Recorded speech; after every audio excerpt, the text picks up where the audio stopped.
Yo, what is up, guys? I just got this brand new 2002 Spider-Man set, based off this Sam Raimi Spider-Man movie. So, I got this as a pretty good deal. It's usually worth over $100. I got it for like $75. So, I found it on eBay. It wasn't sealed, but it was in 100% complete. So, it came with the box, instruction manual, and all the pieces, of course. This is one of the first Spider-Man sets ever made.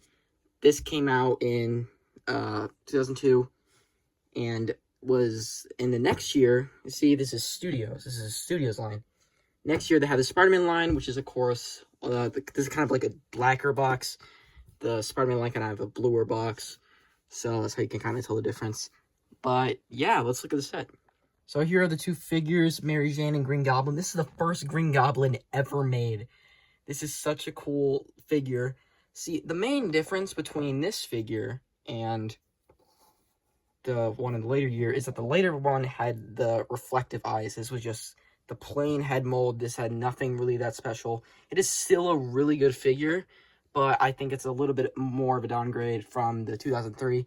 But it's still cool to have it, just because it's still pretty rare. I think it's like 50-ish bucks now. It kind of went down in price recently. But yeah, it came with a lot of these pumpkin bombs, these neon orange pumpkin bombs, which are really cool to have. And just the older Legos have like the much brighter colors than they do now, which is kind of cool to see. And they kind of just pop out more. But yeah, and then the next figure is Mary Jane. This is supposed to be in her it's when she's at the little parade. And she's on the little balcony, and this is when he first attacks and Spider-Man and them fight for the first time. Spider-Man's not included. This is a set, which is one of the only sets to not include Spider-Man. That isn't a poly bag. This is an actual Spider-Man set without Spider-Man, which is kind of wild to think about because it's so rare. But yeah, this is a pretty decent figure. The only other Mary Jane I have is the one from the other set. And they have the same face print. Hers is just in a ponytail rather than it being laid down.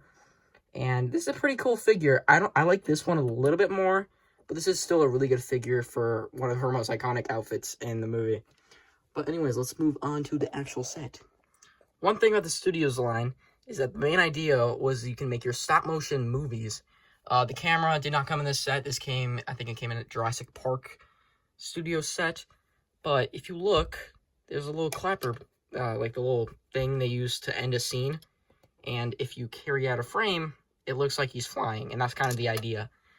The glider build isn't... I kind of like it. It is very big. A little too chunky. The one they do in the final showdown, I think, is a little bit better than this. But I just really like the print of the glider. And this is a really cool piece too, and like the little arrows at the end are really cool. And yeah, it's just a different build. It's just huge. It's a little chunky, but I don't think it's the worst build we've gotten. I think it looks kind of cool when you're flying it around, and just the chrome silver arrows are just so cool to see.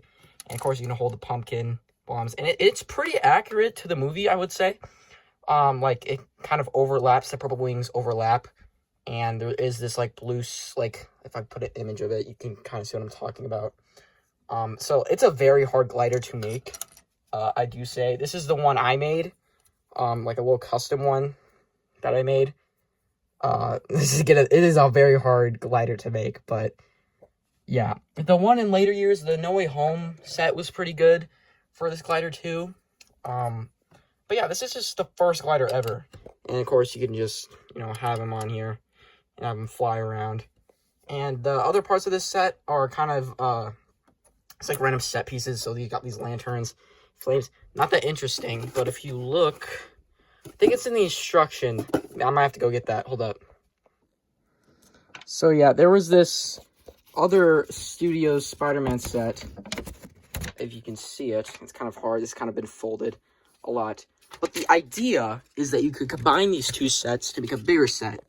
And there is a super rare set, I think it's like 20 pieces, and then you can remake the parade scene completely with everything. It is such a rare 20-piece set to get, though. It's like $1,000. It's very hard to come by. But it is kind of like, it's kind of cool, though, to think about. And a lot of these sets had alternative builds for the set on the side of it. So, like, they kind of have, like, this random build, which is kind of cool. A lot of the other sets have that, too, where it's just, like, an alternative build that you can make. And I think that's really cool. But, yeah, this is such an awesome set to have in my collection. And I'm slowly going to try to get all the Tobey Maguire, Sam Raimi Spider-Man sets. But, yeah, this is a very important one to get. It's one of the first ones. But, yeah, pretty good set. I give it probably like a 8 out of 10. There's some things I would like to fix. But considering the time, I think this is a pretty good set.